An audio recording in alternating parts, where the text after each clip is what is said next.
Doctor Babasaheb Ambedkar यांना अभिवादन करण्यासाठी देशाच्या कानाकोपऱ्यातून अनुयायी दरवर्षी दादरच्या चैत्यभूमीवर येतात।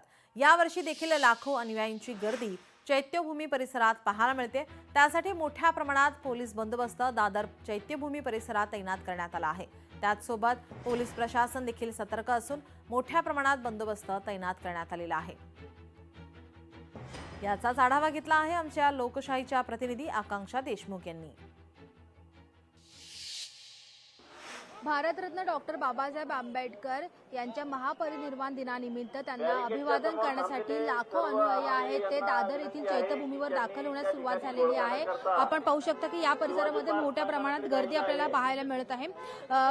सकाळपासूनच पाहायला गेलं तर अभिवादनाच्या रांगा लागल्या आहेत। देशभरातून येणाऱ्या अनुयायांना कोणत्याही प्रकारच्या गैरसोयीचा सामना करावा लागू नये यासाठी मुंबई महानगरपालिका असेल किंवा मुंबई पोलीस असतील यांच्यातर्फे देखील विविध सोयी सुविधा या उपलब्ध करून देण्यात आलेल्या आहे। आणि त्यासाठीच कुठेतरी कानाकोपऱ्यातून देशाच्या हे अभिवादन करण्यासाठी अनुयायी या ठिकाणी दाखल होताना आपल्याला पाहायला मिळतं। त्यासाठी मुंबई पोलीस दल देखील सज्ज झालेले आहेत। मुंबई पोलिसांची देखील चोख बंदोबस्त आपल्याला पाहायला मिळत आहे।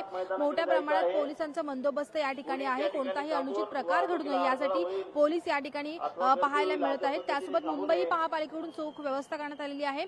अनुयायांची कोणतीही गैरसोय होऊ नये यासाठी मुंबई महापालिकेने विविध सेवा उपलब्ध करून दिल्या आहेत। यामध्ये चैत्यभूमी येथे शामियाना व्हीआयपी विविध कक्ष असा देखील नियंत्रण कक्ष देखील बनवण्यात आलेला आहे आणि प्रवेशद्वाराजवळ देखील मोठ्या प्रमाणात बंदोबस्त आहे। मोठ्या प्रमाणात गर्दी आपल्याला पाहायला मिळत आहे। कोणताही अनुचित प्रकार घडू नये म्हणून सर्वच यंत्रणा सज्ज झाल्याचं पाहायला मिळत आहे। व्हिडिओ जर्नलिस्ट निकेश सह मी आकांक्षा देशमुख, लोकशाही मराठी, मुंबई। लोकशाही मराठी ऐका, पहा, जागरूक रहा।